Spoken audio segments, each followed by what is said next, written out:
Hey, this is Helen Sarge. I just wanted to bring you out to the edge of my property and talk about something. I hear a lot of people in the survival movement, and it is a movement, really emphasize firearms. Now, I talk a lot about firearms because I'm a huge Second Amendment guy. I believe in our Second Amendment rights, and by God, that's just the way it is. But honestly,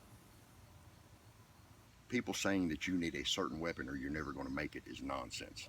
That's ridiculous. What you really need is basic skills: fire, water, shelter, food. You need to learn how to build a fire, build a shelter, purify water, and process game so you can provide for yourself and your family.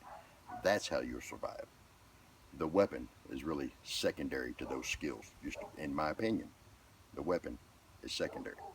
Now, if you live in the city, you may not want to run around with a big AR, AK, or pump shotgun hanging off of you because then you become as much a target as anything. You may want something concealable like a 9mm pistol with 5 or 6 15-round magazines, easy to conceal, because walking in the city with a big weapon, you're just a target. Hopefully, you've got a good weapon and you're using that weapon to get out of that populated area, because hunting for game in a huge city is probably going to be slim. So think about where you're going to be. Now, I love my Mossberg MVP 308. I love it.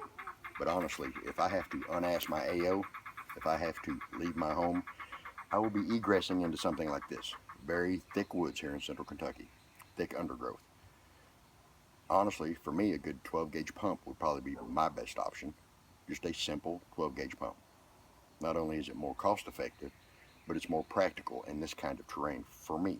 I can hunt large game with slugs, double up buck. I can hunt birds, squirrel, rabbit, and I can defend myself and my family.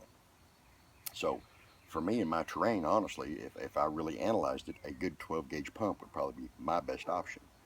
If you live somewhere like Kansas or Montana, somewhere like that, a good high powered rifle would probably be just the trick. So that's probably what you'd want to consider. But think about the terrain you're going to be in before you go out and what I consider over weaponize yourself. Don't get caught up in all the gear queer stuff. Basic skills, guys. A basic weapon, learn how to use it. Survival skills: shelter, fire, water, food.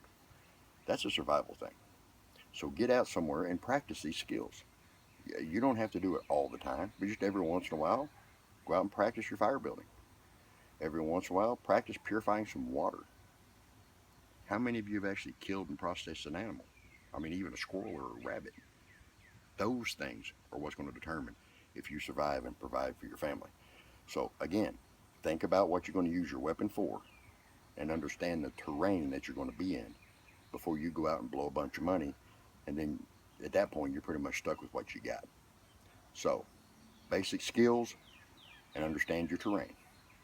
That's, to me, that's the combination that you need to be considering as far as surviving. This is Helen Sarge. That's just my opinion. You can take it with a grain of salt. I'm out.